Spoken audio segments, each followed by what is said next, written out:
my name is Rutendo Nyamuna, and welcome to another phenomenal, exciting, you're a noun, a verb, an icon, a leader episode of In My 20s. In My 20s. So today's episode, how do I describe the mood? It's very much, I am not my hair, I am not the skin, I am but the soul that lives within. I whip my hair back and forth, I whip my hair back and forth. So it's that kind of like a vibe, kind of a thing, kind of a vibe, if you know what I mean. And so today's guest is going to be chatting about that relationship, that emotional relationship and journey that all of us women go through that we have with our hair. So without further delay, here she is. Hi, my name's Megan. Who am I? I think that's like the scariest question for millennials, because who are we? I'm a photographer, I'm a videographer, I'm a director, producer, all-round media creative person. Now, in every episode of the In My 20s podcast, my guests always unknowingly, harmonically, systematically lay down these incredible mind moments or gem moments, and this is just one of them. In the coloured community, there's definitely, I want to say unspoken, but it's really not that unspoken. People are quite vocal about it. There is a hair hierarchy, you know, like the straighter, the greater. The In My 20s podcast is split up into 3 sections. In the first section, we get to hear a little bit more about Megan's career journey. In the second section, we dive into today's topic, which is all about hair, and it's titled, They Said Straight Was Beautiful. And then rounding up all 3 sections is an honest conversation about being a 20-something-year-old in today's society. So get those combs ready and a notebook and pen, because we're going to take you on a beautiful hair journey. So Megan, tell us a little bit about your career journey. What did you study at varsity? Where did you go to varsity? And how has your career built to where you are right now? So I studied journalism at Stellenbosch University. They don't have an undergrad program, so I did the postgrad program. I did my undergrad in history and politics, and then did journalism. I've always been intrigued by storytelling, so that's how I went into journalism. And also like this being a voice for the voiceless, you know, kind of thing, which is also why I really enjoy documentary. And then post-varsity, I ended up at Expresso, which is where I met you. Not for very long, though, because then I went to do an internship abroad. While I was away, someone contacted me to work on a local series, and then I came back and then did that. So the beginning of 2016, I moved over into the NPO sector, obviously still with the being a voice for the voices theme. I've always wanted to represent marginalized communities in some other way. So I think that is why it was okay for me to go into the NPO sector. Then fast forward to 2018, this year. At the beginning of this year, I was still at the NPO. But then I realized that I wanted to become more active, or kind of, you know, dust off my production tools. So I started doing documentaries again, started doing more photography. I think photography happened in 2014, I want to say, during my journalism year. I was really intrigued by photojournalism. And then that just kind of sparked, you know, photography. And in Cape Town, if you want to do photography, I think at least, like, actually in the industry, you have to sometimes do things you don't necessarily like. Like, I never thought that I'd ever end up doing lifestyle. I was always like, I'm just going to do the documentary stuff. But lifestyle pays, let's be real. You know what I mean? Like, I needed money, I needed equipment, I needed things. So I started doing lifestyle. Then I still do lifestyle. Lifestyle kind of happened to me. But I think one day when I have many monies and all those cool things, I'll definitely do like... Bring on the coins. Yes, I'll definitely do like a travel documentary, even if it's like a photo essay or an actual documentary. It's definitely there somewhere. Amazing. Amazing. And as a creative, as someone who's in production, videography, photography, Like, who are the people that you look up to? I really enjoy Lee Jeffries. He does like these homeless documentaries.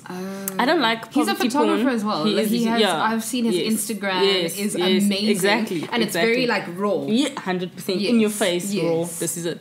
And like I said, I don't like poverty porn. So I don't like, like people shooting, I don't know, the poor kids in Africa with like snotty noses and the big bellies. Like, I think and also what he tries to do is, through his exhibitions, he tries to help these people. So it's more about like bringing awareness and creating conversation around homeless people and not stripping their dignity in the process. So I think that's an important part of like shooting documentary is your intention.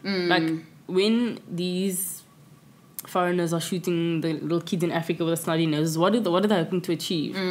Is it just poverty porn? Like what's their intention? So I think like his intention is obviously to help these people and not to strip their dignity, most importantly.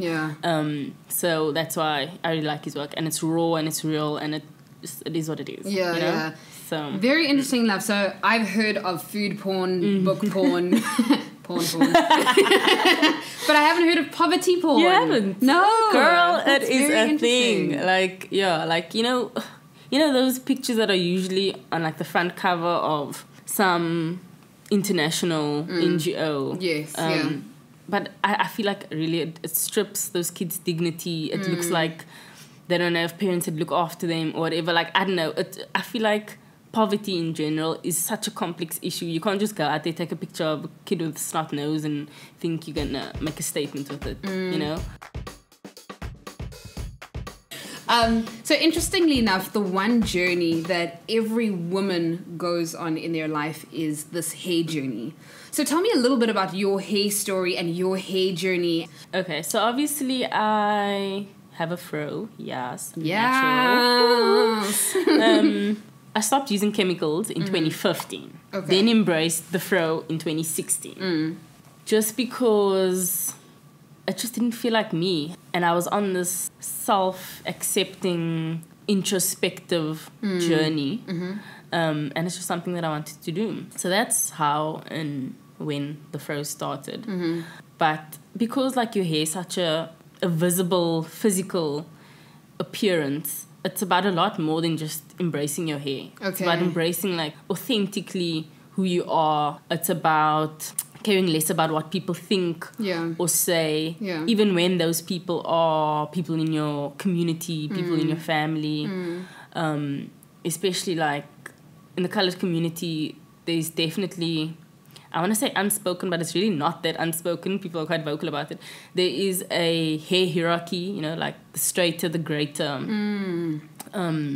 And even like when in high school, when you are pursuing a crush or whatever, like that if you want to be seen by them, your hair needs to be super straight or super long or, or otherwise the girl with the long straight hair is going to get him, you know? I think there's always that hierarchy. Also, like, our grandparents will make fun, like, say, for example, you bring home a guy who doesn't have the best hair. Then they'll, like, joke and say, ooh, but, you must think about your grandkids. Yes. And you're like, girl, it ain't even about that. I'm just trying to fall in love here, okay? But interestingly enough, it is, as you've mentioned, the straighter, the greater.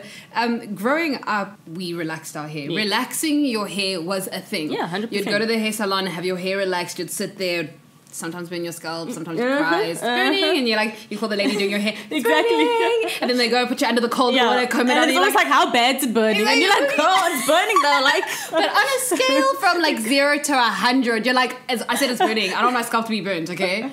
And that's what it was like growing up as a young girl. 100%. And you'd go to school, and sometimes you'd braid your hair. Obviously, as a black girl, it's easier to have your hair braided, especially for your parents. Doing your hair every morning, doing black hair is a mission. It's beautiful when you understand how to dance and communicate and have an emotional, beautiful journey with your hair. But getting there is tough. Yeah, no, but tell me a little bit, like, take me back to like your childhood and the days of growing up. What was your hair like then, and what did hair mean to you then?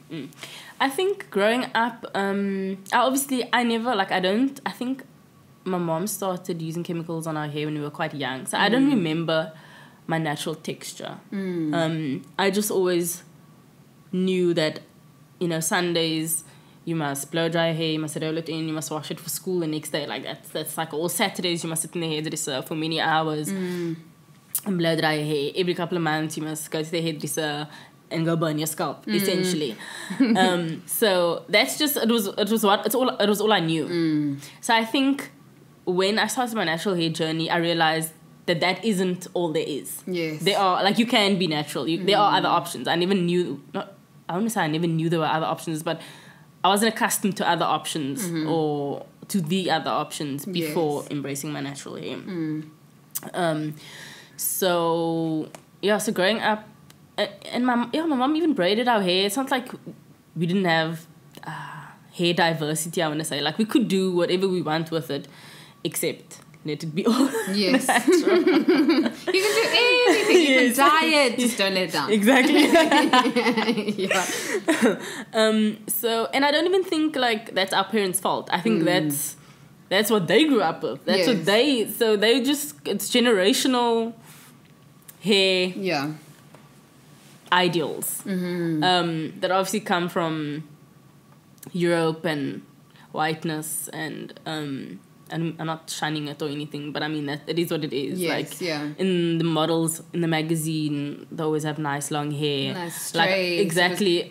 Only like now 2017 2018 you'll start seeing froze in the front cover and you're like, yes girl, do the things, don't be natural. Exactly.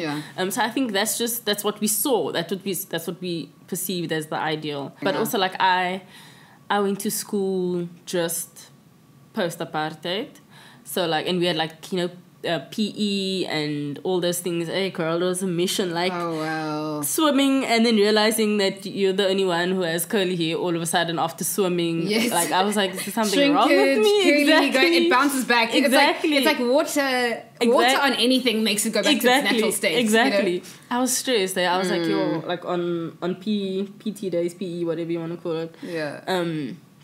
I knew today I'm going home. My hair's gonna. You look at the water in a different way before you dive in. You're like, So that was you as a young girl, and how did that progress or start feeding into your adulthood? So now you finished high school. Now you're going into a different season and phase of your life where you are either at varsity or you're starting to work. What was the next phase of your journey? And interestingly enough, if you can add in. Because I think sometimes your hair is tied to the season that you're in your life. So it changes with you. Your hair changes as you're changing. Now you're young, wild, and free. For me, that was it. When I had my afro, and every time I have my afro out, you must know that like I'm feeling myself. I'm like, yes. But so tell me about that transition. I think my natural hair journey obviously started with a journey of self-acceptance, of introspection, of who am I, who do I want to be to the world, what part of myself do I want the world to see.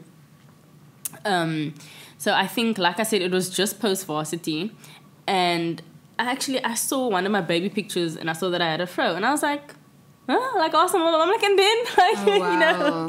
And she was like, before you relax your hair, this is what it looks. I was like, girl, I actually like it. Like, you know, I want that back. You've been lying to me. My whole life has been a lie. And then I was like, I'm going to try and get my natural hair back. Also, like, relaxing is expensive. Going to the hairdresser every weekend is expensive. Yes. Not that your natural hair journey isn't expensive, but I think there's a level of authenticity that I'm willing to spend on. Yes. So I was like, if this is me, if this is my hair, like, then I need to spend a little more to be who I really am, authentically me. I think there was also more people around me that had started embracing their natural hair. Not as many as they are now, because it's like a trend and whatever, and people want to like have curly perms just so that they can have curly hair. But I think I think seeing it and seeing how other people embraced who they really were was also an inspiration to me. So then I was just like, I'm doing this. Yeah, let me do it. And in the beginning, like, I got comments, like, especially like the beginning of your transition phase is very funny because your hair's literally like two different strands. Yes. So it wasn't doing the things, you know, and people would be like, what? happening here? Is everything You know, okay? yeah. Are you going through something? Exactly. Or like I look like Lionel Richie on the front cover of Hello or something, which is funny because it was I love true. that. Yeah, it was true. It's funny, but it's true. Yeah.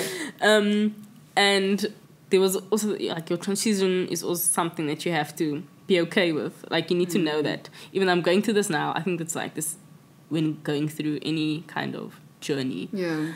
Is that the middle phase is always the hardest, you know. But once you have completed that journey and you look back, you realize you had to go through the transition to get to where you were. So I think that's true for any and every journey that you go through in your 20s. The middle's a mess. It's always a mess. It's a hot mess.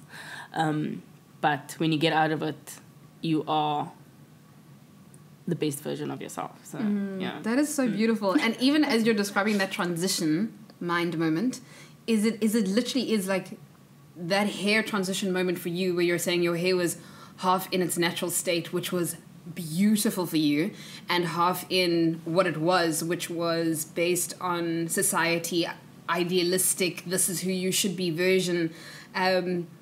Like I can visually see that and I can visually feel that. It's like when you are growing and you are transitioning, basically it was a physical representation of what you were going through in your 100%, life. Right? 100%. Yeah. And where were you in your life then, in your life state, while you were, like physically you could see the transition, but what was happening in your life at the time? So I think I was going through a career transition, I was going through a hair transition, I was going through a personal transition.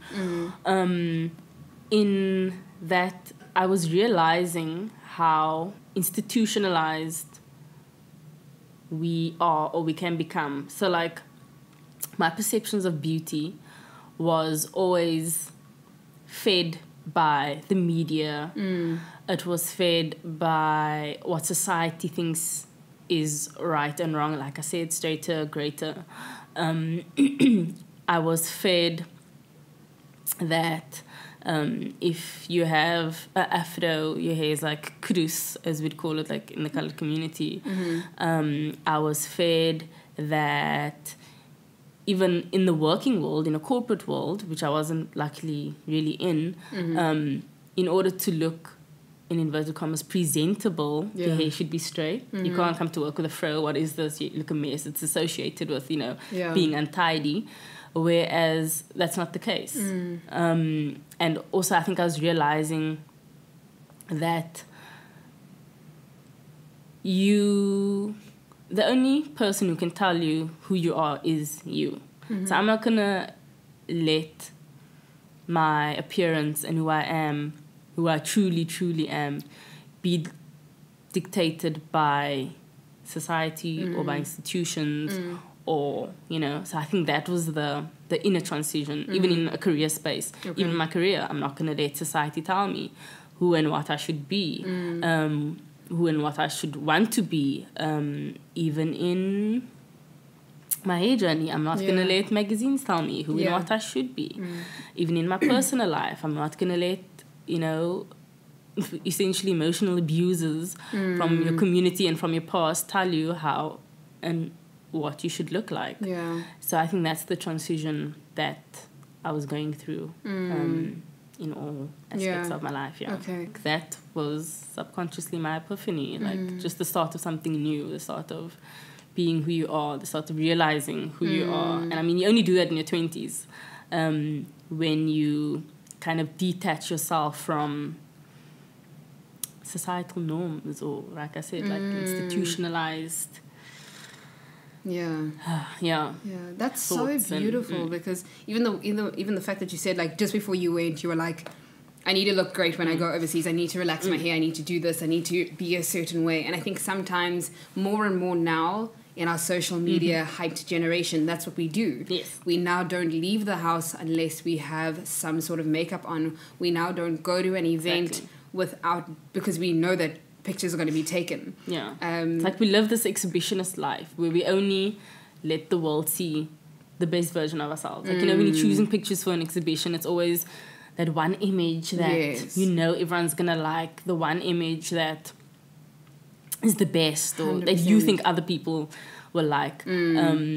So I think we live this exhibitionist life, whereas we should just, why aren't we giving people the whole photo album? You know what I mean? Yeah. Like, that's essentially who we are. Take me on your journey. and that's the problem with living that exhibitionist life, is everybody thinks that you are fine.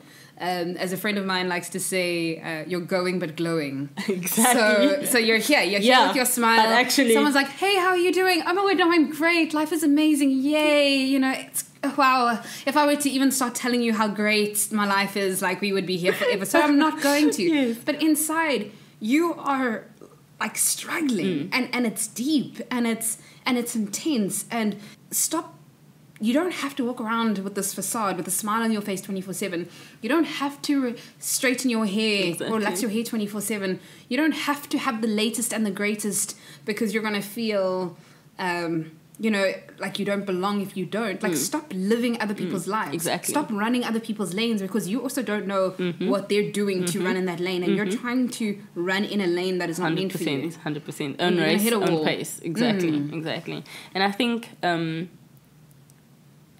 having mentioned that now, like, your own race, own pace, just because I have been on this journey doesn't necessarily mean that like somebody who is still relaxing their hair is wrong, or they should be like shunned or whatever. Like, they're on their own journey. Yes, yeah. It's not my job or any other natural person's job to make them feel bad for their own decisions, because we each are on our own journeys, and if they eventually stop relaxing their hair, yay, great, they'll reap the benefits and see what it does to you. But if not, and that's who they want to be, then that's who they are. You know what I mean? Like, we are who we are. Yeah, we're all different, we're entitled to be that. Yeah, exactly. And that's what makes it beautiful. Like, for me, even as I mentioned earlier, like, different hair journeys, different hair moments. I've got braids, and they're blonde and brown, and then after tomorrow I'm gonna be back to my natural hair for a good chunk of time, and then I don't know, maybe I'll weave. Maybe I feel like being a weave girl, and that's okay. And that's okay. That's your journey. That's my journey, and that's how I feel. And then, like, how does that check out my vibe? And some people have the most incredible weaves that I've seen. You're like 1,000% Peruvian or whatever you're choosing. And then some people don't. Like, I won't lie, I struggle with the concept of paying like $2,000 for an incredible weave. So I'll spend significantly less. But then again, you can see it. Yes. So maybe I should just save up for that. But again, it's that hair journey that you go on, and it's beautiful, and we should be able to embrace like, I love your hair. Like, I'm not going to lie. And I know sometimes we shun white people when they say, can I touch your hair? And we, like, all offended. And like, oh my gosh. But I'm not going to lie. Like, I'm black and you're colored, and I'm like, can I touch your hair? If you know what I mean? Because I'm just like, it looks incredible. Yeah. But also looking at other people's hair and comparing, because I love Tracy Ellis Ross, for example. And I'm like, even me, I want that kind of hair. She's amazing, exactly. But our hair textures are not the same. Exactly. So I need to find someone with my equivalent hair and just go like, look, but I honestly do love my hair, and I love my natural afro in the essence of it. I think it's so cool. But yes, it is that hair journey and learning to love yourself. Exactly. Exactly. So now where are you? Where are you in your life right now? So you've gone through the season where you are now, like, your hair right now is completely natural. And so how does that mirror what's happening into your life? Or does it at all? I think it does, actually. I think my most authentic self at the moment, like, and it's taken me a lot to be here. It's taken me a lot of, like, self-awareness to be fully who I am and where I am.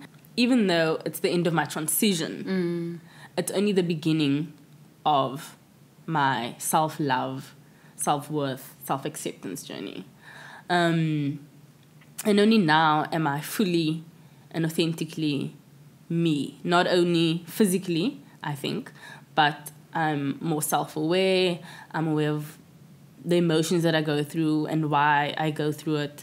And I think that, the end of my transition has brought about even more of the acceptance of, who I am and where I want to be. Even though at the moment, I must admit, like, career-wise, I'm confused. So I'm doing everything and anything. But I still think that maybe that's me. Maybe I'm not. Maybe I'm a Jill of all trades. I love that. Jill of all trades. Come through. So maybe that's who I should be, you know. So just acknowledging who you are and becoming okay with that. That's the most important part of this journey. So, Megan, we have all been on a 20s journey. Some of us are still going through the 20s journey. Some people are in their 30s, but they still finesse and act like they're in their 20s. Other people have just started their 20s journey. You're more on the end of your 20s journey side. Don't remind me. Coming in at 27! Yes! So tell me, what has your 20s journey been for you? From early 20s to mid-20s to now in your late 30s? I think late 20s. Girl, don't make me old. Your late 20s. I think my 20s has been one hell of a roller coaster, actually. Like, in retrospect now, thinking about it, it's been, I think, a journey of self-awareness, a journey of figuring out what I want to be career-wise. Like I said, I studied journalism, but I'm not a traditional journalist. Also, the age of social media, where there's this, like I said, there's this exhibitionist, you know, lifestyle. You just see the best of everyone on social media, and you think that's their life, but it's definitely not. And, you know, we as millennials, we tend to compare ourselves to, not to what they're really going through, but to those exhibitionist pictures and that lifestyle. So I think I've had a tough time with that, like just realizing that my race is my own, it's my own pace, this is my own journey. Yeah. And I'm comparing it to everyone else's successes. And I mean, luckily I have like strong women around me. You know, all of our social circles are quite, you know, there's always strong, inspirational women. And I think I've had to come to terms with that. Your journeys are not my journeys. My journey is not your journey. Just because I'm not here, or just because you're not here and I'm there, whichever level you're at. Just that's where you're meant to be. That's where you are. Yeah. Don't compare it to anyone else. Yeah. And as long as you are a better version of yourself today than of what you were yesterday, you're winning. And then, did you ever, or have you ever gone through the quarter-life crisis? Yes, 100%. Sure. Yes, of course. Like, I feel like I'm still in the quarter-life crisis. Like, okay. I know it's supposed to be 25, but plus like, minus. Exactly. I'm like 25, 26, 27. I'm still going through the quarter-life crisis, I think. Just like that, who am I? Identity crisis, you know. What boxes do I fit into? Yeah. But like I said, there's been a journey, and I've come to realize that there is no box. Like, screw the boxes. We are not just one thing. I think that's been a huge part of my quarter-life crisis. Also, acknowledging, I don't want to say, like, I don't think identity can always be singular. Like, there are parts of yourself that, there are little parts of yourself that make up who you are. You know? So I identify with being, obviously, I identify as a female on that scale. I identify as, I'm so scared to say, because you see, identity shouldn't be one. You should be free and able to be many things. Yes, yeah. Whoever you want to be. Yeah. Even when it comes to religion, even when it comes to race, even when it comes to, you know. So I think my quarter-life crisis has been about acknowledging that I'm not just one thing. I don't just fit into one box. In all aspects of my life. Yeah. And, yeah, I think, like, even 27, like, now, like, there is this perception in society that as you reach 30, you know, you need to be dating, you need to be... you need to have a bae. Exactly, and I'm not about that bae life right now. Yeah. And even career-wise, like, you should be...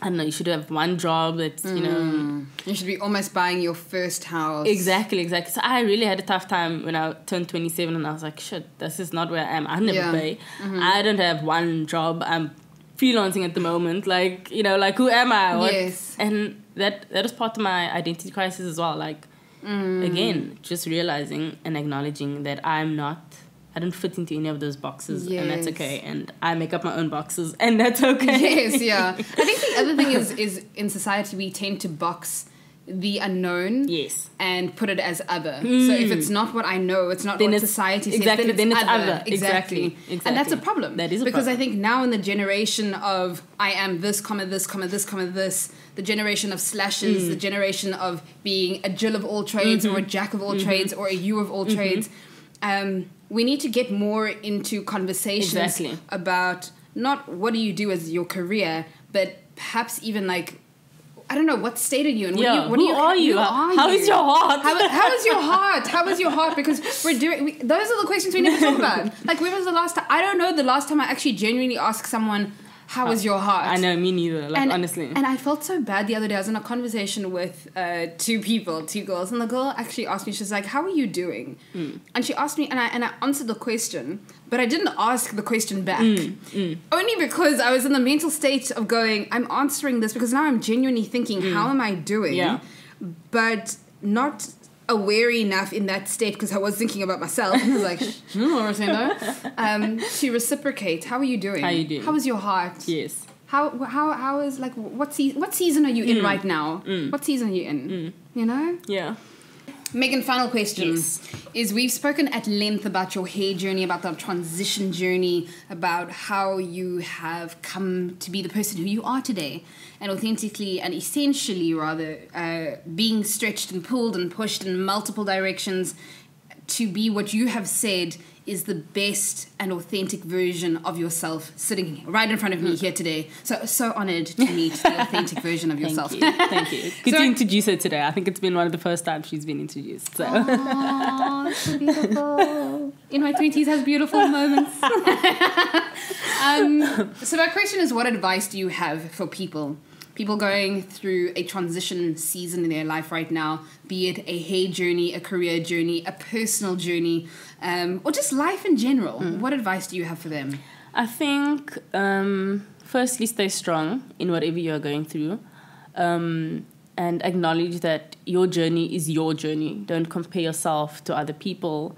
And also be okay with where you are in your journey and acknowledge that this isn't the end. This is just a step into becoming, the best version of myself. I think even now after our conversation today is that there is no box, like screw the boxes.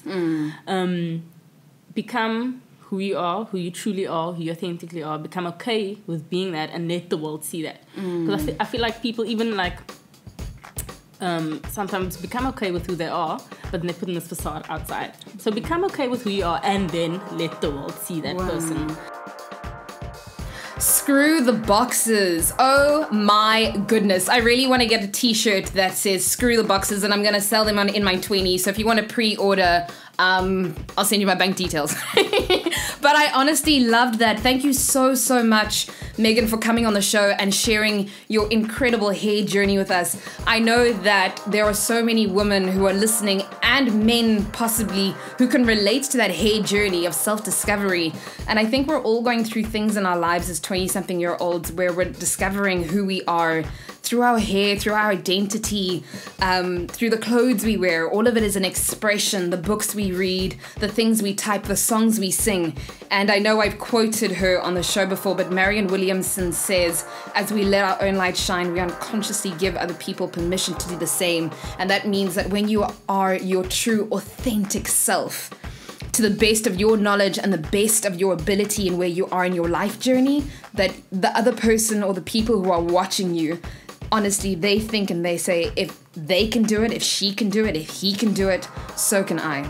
Guys, please subscribe, and I'd really love to get some feedback from you guys on the show. I think we're close enough now for me to receive the feedback and, be like, oh, that was really sweet, or sure, we can work on that.